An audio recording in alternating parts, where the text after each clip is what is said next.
रूस के राष्ट्रपति व्लादिमीर पुतिन के वफादार येवगेनी विक्टोरोविच प्रिगोजिन ने अब उनके ही खिलाफ मोर्चा खोल दिया है। उसने अपनी वैगनर मिलिट्री को मॉस्को की सड़कों पर उतार दिया है। रोस्तोव सिटी में उनकी सेना ने एक इमारत पर कब्जा भी कर लिया। उसने ऐलान कर दिया है कि उनके 25,000 जवान मरने को तैयार हैं। ऐसे में दो सवाल कि पहला, पुतिन के वफादार येवगेनी विक्टोरोविच आखिर हैं कौन, और सवाल नंबर 2 कि पुतिन के कहने पर जो जान कुर्बान करते थे अब उनके कट्टर दुश्मन बन गए। तो क्या है येवगेनी की प्राइवेट सेना की कहानी?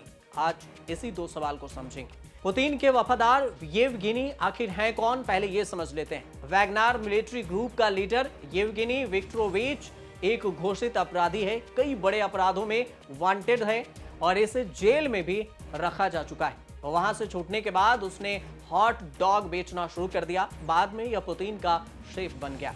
आज इसके रेस्तराएं भी चेन में हैं। वैगनर मिलिट्री ग्रुप का नेटवर्क 18 देशों में है।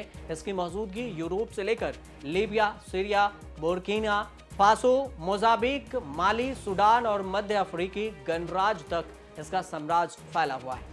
वह इन देशों में किसी न किसी पार्टी की मदद कर रहा है। कई बड़े ऑपरेशन में भी सामने इसका नाम आ चुका है। मीडिया रिपोर्ट्स के मुताबिक माली में वैगनर मिलिट्री ग्रुप के 1000 से ज्यादा सैनिक रूस की मदद से प्रेसिडेंट बने असीमी गोइता के साथ खड़े हैं। इसके बदले में माली उन्हें हर महीने लगभग $10 मिलियन देता है। वैगनर ग्रुप सूडान में साल 2017 से है। वह यहाँ की सोने के खदानों पर भी कब्जा कर रखा है। बदले में वो वहां की अस्थिर सरकार में एक को जिताने का वादा भी करता रहा है। साल 2016 में लीबिया के गृह युद्ध में इस ग्रुप की अहम भूमिका भी रही है। साल 2014 में क्रीमिया और डोनबास में हुए संघर्षों में भी इस ग्रुप का नाम शामिल रहा है। अक्टूबर 2015 से लेकर 2018 तक वैगनर ग्रुप ने सीरिया में रूसी सेना और बशर अल असद की सरकार के साथ मिलकर लड़ाई भी लड़ी थी।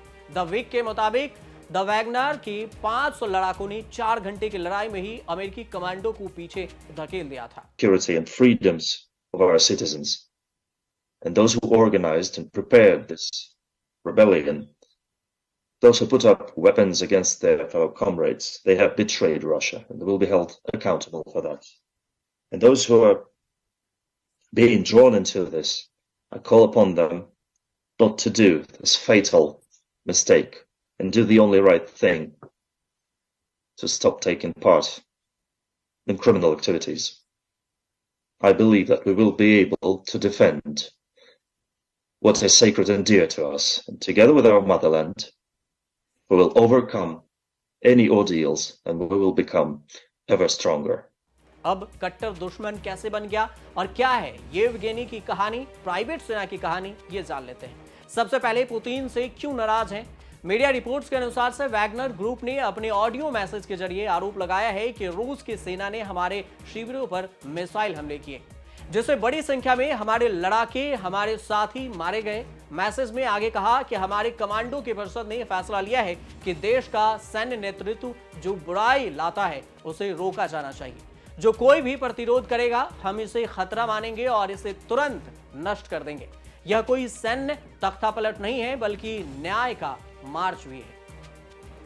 अब आपको बताते हैं कि 10 साल पहले इसने एक ग्रुप बनाया था। Wagner military group Russian private military company है जो दुनिया भर में सीधे या अपरोक्ष तरीके से यानी इनडायरेक्ट तरीके से रूस का फेवर करती रही है। 10 साल पहले यानी 2013 में इस ग्रुप को बनाया गया था। इसकी स्थापना दिमित्री उतुकेन ने की थी। दिमित्री रूस के खुफिया एजेंसी में काम करते थे। दिमित्री एडोल्फ हिटलर से काफी प्रेरित था। Hitler music composer Richard Wagner का फैन था, इसलिए इस ग्रुप का नाम भी वैगनर पर रख दिया गया। 2022 में इस ग्रुप की कंपनी के तौर पर रजिस्टर्ड किया गया और इसका हेडक्वार्टर सेंट पीटर्सबर्ग है। इस ग्रुप में 80% लड़ाका अपराधी। यूएस नेशनल सिक्योरिटी काउंसिल के मुताबिक इसमें 80% से ज्यादा लोग अपराधी रह चुके हैं। इसके पूर्व सैनिक भी हैं। वैगनर ग्रुप खुद को राष्ट्रवादी संगठन कहता है। इसका कहना है कि इस संगठन में देश सेवा की भावना रखने वाले आम लोगों को भी भर्ती किया जाता है। यूएस नेशनल सिक्योरिटी काउंसिल का मानना है कि इस वक्त यूक्रेन में लगभग 50,000 वैगनार काम कर रहा है। हालांकि मीडिया रिपोर्ट्स के मुताबिक अब इस ग्रुप में दूसरे देश के लोग जैसे सीरिया, अफगानिस्तान के लड़ाका लोग भी शामिल हो रहे हैं। ये ऐसे लोग हैं जो अपने गुजर बसर तक नहीं कर पाते। ऐसे ही लोगों को यूक्रेन युद्ध में लगाया भी गया। एक समय अपराधी, हॉट डॉग विक्रेता और सबसे लंबे समय तक पुतिन के सहयोग रहे प्रिगोजिन ने रूसियों के उनके न्याय के लिए मार्च में शामिल होने का आग्रह किया है रूसियों से।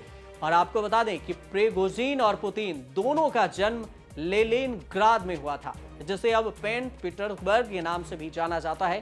प्रिगोजिन ने पहले अमेरिका में अधिक सीमित ध्यान आकर्षित किया और उन सब पर और 1 दर्जन अन्य रूसी नागरिकों और 3 रूसी कंपनियों पर अमेरिका में डोनाल्ड ट्रंप की 2016 की चुनावी जीत से पहले कलह भी पैदा कर दिया। इसका उद्देश्य एक ही था कि गुप्त सोशल मीडिया अभियान चलाने का आरोप लगाया गया था। जैसे जैसे प्रिगोजिन रूस की पारंपरिक सेना द्वारा यूक्रेन में लड़ने के लिए तरीके के खिलाफ अधिक मुखर होते गए, उन्होंने रूसी आक्रामक के लिए एक अपरिहार्य भूमिका निभाना जारी रखा और ऐसा प्रतीत हुआ कि उन्हें पुतिन के जनरलों की आलोचना के लिए पुतिन से कोई प्रतिशोध दुश्मनी सहना पड़ सकता है। और यही वजह है कि आज पुतिन के खिलाफ उनके ही इलाके में टैंक लेकर सड़क पर निकल पड़े। आप देखते रहिए न्यूज़।